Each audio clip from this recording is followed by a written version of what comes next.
Hello tacticians! Next up in the Sororitas lineup is the resident sweetheart, the one whom everyone loves, the one who dispenses both mercy and Emperor's mercy in equal measure, the one, the only, the Isabella! Isabella! So why exactly is she so coveted in Tacticus? Well, let's have a look. I shall not think impure thoughts. I shall not think impure thoughts. I shall not think impure thoughts. Here I thought you were jealous of my fondness for Calandis' ears. Shut it. Barker, I mean boss.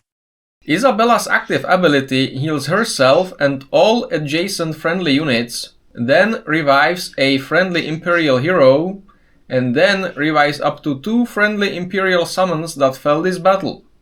Only affects non-mechs, needs 3 adjacent hexes to place the revived units into, and the revived units cannot act this turn.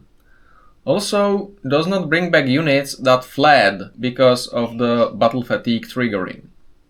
Isabella's passive ability heals any and all adjacent non-mech units that have taken damage and survived it. There is no limit to how many times this ability can trigger per turn, and it can trigger both during your and during the enemy turns. Isabella has a mobility of 3 and only a melee 3-hit bolter-type attack for a rather short reach of 4. But you're usually not really bringing her for her damage output, so that's okay. Isabella has a slightly above average HP pool and goodish armor, and further increases her survivability by using a block item and a block booster, along with an obligatory weapon. She is no frontline warrior though. She's precious, protect at all costs. Isabella has 2 traits, the Sororitas specialty, Act of Faith, and Healer. The Act of Faith is shared by all Sororitas on the team and gives them a stack of flat 10% extra crit chance and a 25% boost to the critical damage stat for each enemy defeated by your or allied Imperial units, and for each of your or allied Imperial unit being defeated, stacking infinitely, but it is used up and reset to 0 whenever a Sororitas crits. But any kills from this attack will start a new Act of Faith stack immediately. The Healer trait allows Isabella to heal an adjacent friendly unit instead of attacking as her action, should she choose to. Isabella's main purpose is to keep your team alive, usually through Onslaught or Legendary Release event stages, by the virtue of topping everyone off automatically after they are hit, while being safely tucked behind a wall of bodies in a corner of the map, as you methodically chew through the enemies one wave after another. Her passive is especially good when combined with Gravis armor wearers who take much reduced damage in PvP, usually, or with resilient heroes who get reduced to 1 HP, unless overkilled, and then get healed back up, effectively giving them twice the HP, because now they need to be overkilled again from the healed HP. Note that this wasn't always the case. Originally, resilient heroes would not get auto-healed when they were brought to 1 HP.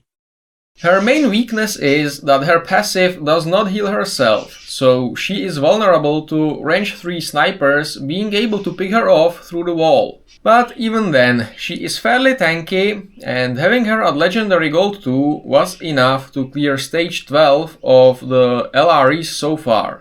But that may not be so for the stages 13 and 14 that are going to be introduced in the Carnage LRE later this Battle Pass season. Her passive also has a small caveat. To trigger, the ally needs to actually have taken damage, so perfectly blocked attacks do not result in healing at all. This can sometimes screw you over, if your wall consistently blocks the weak attacks that would result in a net HP gain, but not the strong ones that actually damage them. In PvP, Isabella is a mixed bag. In the tournament arenas, she tends to not be worth it, I feel, because you can usually one-shot either her or whatever she is keeping alive. unless the opponent is using the new and balanced melee units who can take 3 or more sniper attacks and still live, even without the healing, and then one-shot the snipers because Snowprit said, why not? And the revive is a loss of tempo. Also, unlike Incissus's, Rockbone's or Toth's reaction revives, Isabella's does not refund the point you got for killing the revived hero. She can, however, be a real nightmare as a defender in the Guild Wars, potentially negating progress you have already done at clearing the lineup, especially with all the defensive buffs and with the Medicae buff giving the extra HP to revive units as a flat bonus after reviving them. Just keep in mind that in this case Isabella cannot revive what started the fight dead.